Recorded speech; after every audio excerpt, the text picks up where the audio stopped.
Hi, I'm back. இன்னைக்கு ஒரு புது வீடியோவோட வந்திருக்கோம்.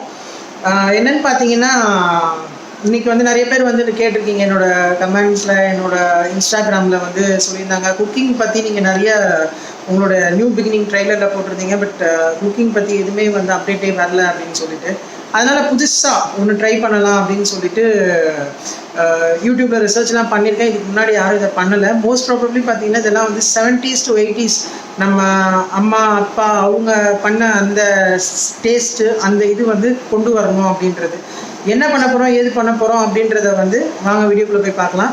மறக்காமல் சப்ஸ்கிரைப் பண்ணிவிடுங்க, பெல் பட்டன் அமுக்குங்க. அந்த நோட்டிஃபிகேஷன் இருந்துச்சுன்னா தான் உங்களுக்கு நாங்கள் போடுற வீடியோஸ் எல்லாமே ரெகுலராக வரும். லைக் பண்ணுங்கள், கமெண்ட் பண்ணுங்கள், வீடியோ பிடிச்சிருந்தா ஷேர் பண்ணுங்கள். வாங்க வீடியோக்குள்ளே போகலாம். ஓகே, ஸ்டார்ட் பண்ணியாச்சு. இப்போது இதுதான் எங்கள் கிச்சன்.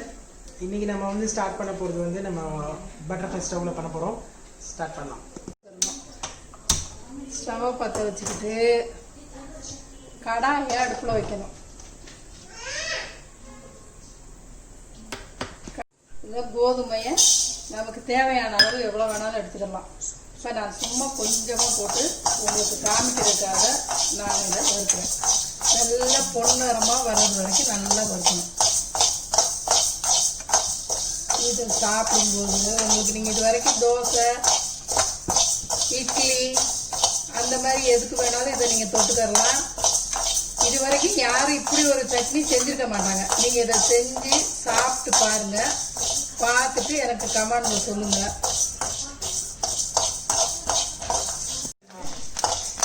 இந்த இது வந்து நீங்கள் வடச்சட்டியில் போட்டு பறக்கும் போது நல்லா பொரியிற மாதிரி இருக்கும். நல்ல பொன்னரமாக அது ஒரு வாசனையும் வரும். இப்படி வரும்போது அப்படியே கிண்டிகிட்டே இருங்க. கிண்டிகிட்டே இருக்கும்போது இந்த வரமிளகாயும் அதில் போட்டுருங்க. அதையும் 2 வறு வறுத்துக்கோங்க. ரொம்ப வறுக்கணும்னு இல்லை, லைட்டாக வறுத்தா போதும். கருவேப்பிலை அதையும் அதில் போட்டுருங்க. போட்டுட்டு அதையும் நல்லா வறுத்து விட்டுருங்க. இது வந்து சாப்பிட்றதுனால உடம்புக்கு ரொம்ப நல்லது. அது இதெல்லாம் தேவையில்லாதெல்லாம் சாப்பிட்டுட்டு ஹோட்டலில் போய் சாப்பிட்டு உடம்பை கெடுத்துக்கிட்டு இருக்கிறதுக்கு இந்த மாதிரி வீட்டிலையேவும் நமக்கு தேவையானதை இது வந்து பழைய காலத்தில் இந்த மாதிரியெல்லாம் சட்னி பண்ணுவோம். அப்படி சாப்பிட்றது வந்து உடம்புக்கு ரொம்ப நல்லது. இதை சாப்பிட்டு பார்த்தீங்கன்னா மேலும் மேலும் இதைத்தான் செஞ்சு சாப்பிடணும்னு விரும்புவீங்க. ரொம்ப டேஸ்ட்டாக இருக்கும். இட்லிக்கு, தோசைக்கு, ஒருத்தவங்களுக்கு ஜுரம் வந்துருச்சுன்னா கூட அந்த ஜுரத்துக்கு இந்த மாதிரி நீங்கள் துவையல் மாதிரி பண்ணிட்டு கெட்டியாக அதை வந்து நீங்கள் கஞ்சி வச்சு சூடாக கொடுத்தீங்கன்னா 1 டம்ளர் குடிக்கிறவங்க ஒரு 2 கப்பாக சேர்த்து குடிப்பாங்க. இப்போ ஸ்டவ்வை ஆஃப் பண்ணிக்கலாம். கொஞ்சம் இப்போ இது நல்லா ஆறிடுச்சுமா, இதை எடுத்து நம்ம வந்து அரைச்சிட்டு வந்துடலாம். ஒரு நிமிஷம் இருங்க. இப்போ புளி போடணும்னு சொல்லுங்கள். புளி போடணும். கொஞ்சம் தேவைக்கு இதில் புளி, அப்புறம் கொஞ்சம் உப்பு. நான் கல் உப்பு தான் யூஸ் பண்ணுறேன், நான் சால்ட் யூஸ் பண்ணலை. கல் உப்பு போடுறேன். இப்போ இதை அரைச்சிட்டு வந்துட்டு உங்களுக்கு காமிக்கிறேன். அரைச்சிட்டு அதுக்கப்புறமா கொஞ்சமாக தண்ணி விட்டு அரைச்சிக்கோங்க.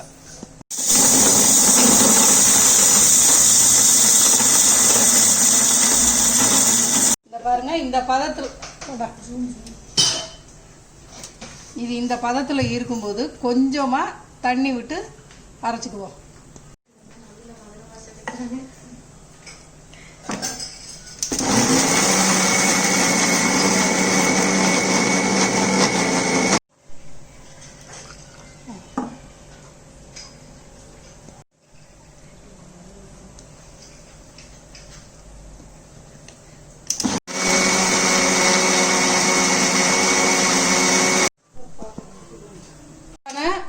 கோதுமை சட்னி ரெடி. இதை வந்து நீங்கள் தாளித்து யூஸ் பண்ணிக்கலாம், சும்மாவும் யூஸ் பண்ணிக்கலாம். அது ஒன்றும் பிரச்சனை இல்லை. ரெண்டாவது, சுகர் பேஷண்ட்டு மற்ற யாராக இருந்தாலும் ஒரே விதமான சட்னிகளெல்லாம் சாப்பிட்டுட்டு இருக்கிறதுக்கு இந்த மாதிரி கொஞ்சம் வித்தியாசமாக பண்ணி நல்லா சாப்பிட்டிங்கன்னா நல்லது, உடம்புக்கு ரொம்ப நல்லது. இதில் வந்து கோதுமை வந்து சுகர் பேஷண்ட்டுக்கு ரொம்ப ரொம்ப நல்லது உடம்புக்கு.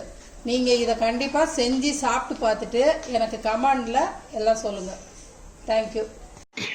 ஹாய், பார்த்துருப்பீங்க இப்போ எங்கள் அம்மா செஞ்ச அந்த கோதுமை சட்னி துவையல் எப்படி வேணா சொல்லலாம்.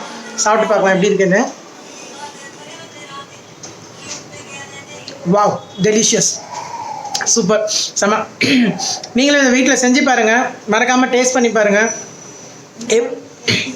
இந்த மாதிரி ஹெல்த்தியாக இந்த மாதிரி ஒரு ஃபுட்டு வந்து நம்மலாம் வந்து வீட்டில் இப்போல்லாம் அதிகமாக செய்கிறதே கிடையாது.